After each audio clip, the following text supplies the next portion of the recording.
बहुत समय पहले की बात है।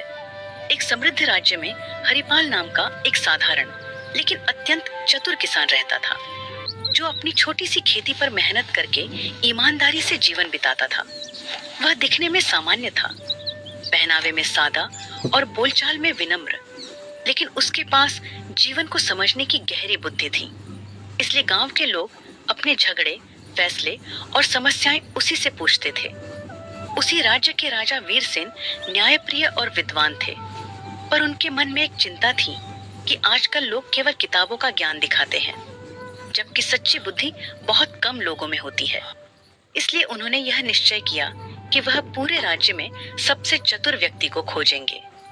राजा ने घोषणा करवाई कि जो व्यक्ति उनकी परीक्षा में सफल होगा, उसे सम्मान और पुरस्कार मिलेगा। बड़े बड़े विद्वान, व्यापारी और चालाक लोग राजधानी पहुंचे, पर हरिपाल शुरू में नहीं गया, क्योंकि उसे न इनाम का लालच था और न दरबार की चाह। लेकिन गांव वालों के आग्रह पर वह साधारण वस्त्र पहनकर राजा के सामने उपस्थित हुआ। राजा ने पहली परीक्षा में एक पत्थर और लकड़ी का टुकड़ा दिखाकर पूछा कि इनमें से अधिक उपयोगी क्या है। अधिकतर लोगों ने तुरंत उत्तर दिया, पर हरिपाल ने कहा कि उपयोग वस्तु में नहीं, परिस्थिति में होता है। यह उत्तर सुनकर राजा प्रभावित हुए।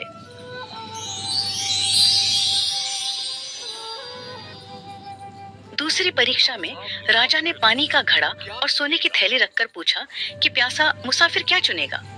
जहां लोग धन की ओर झुके, वहीं हरिपाल ने कहा, महाराज, जीवन रहेगा तभी धन काम आएगा।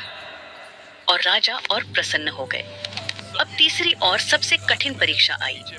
राजा ने आदेश दिया कि सभी लोगों को एक रात महल के बगीचे में रहना होगा और सुबह तक ऐसा फल लाना होगा जो न जमीन पर गिरा हो और न ही बहुत ऊंचाई पर हो। साथ ही किसी भी पहरेदार को नाराज नहीं करना होगा। बाकी सब लोग इस परीक्षा को नामुमकिन मानकर पीछे हट गए, पर हरिपाल ने हार नहीं मारी। रात भर सोचने के बाद हरिपाल को समझ आया कि राजा ने यह नहीं कहा था कि फल केवल पेड़ से ही तोड़ा जाए, बल्कि यह कहा था कि फल न तो जमीन पर गिरा हो और न ही बहुत ऊंचाई पर हो।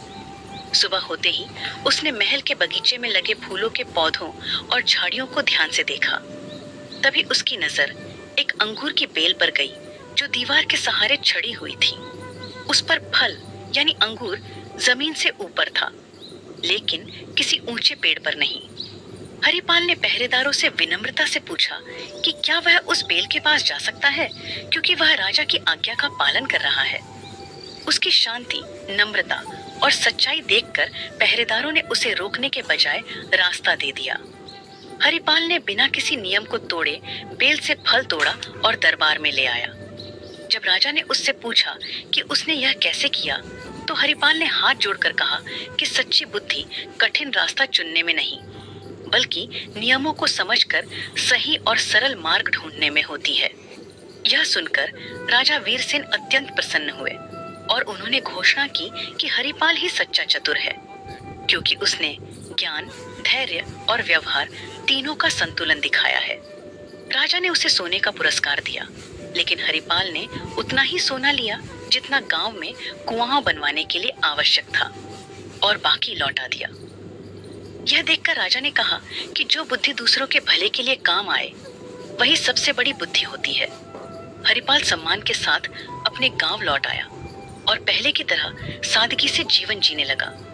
लेकिन उसकी कहानी पूरे राज्य में फैल गई और लोगों ने समझ लिया कि सच्ची चतुराई दिखावे में नहीं, बल्कि सही सोच और सही आचरण में होती है। सीख: सच्ची बुद्धि वही है जो नियमों को समझे, अहंकार से दूर रहे और अपने साथ साथ दूसरों का भी भला करे।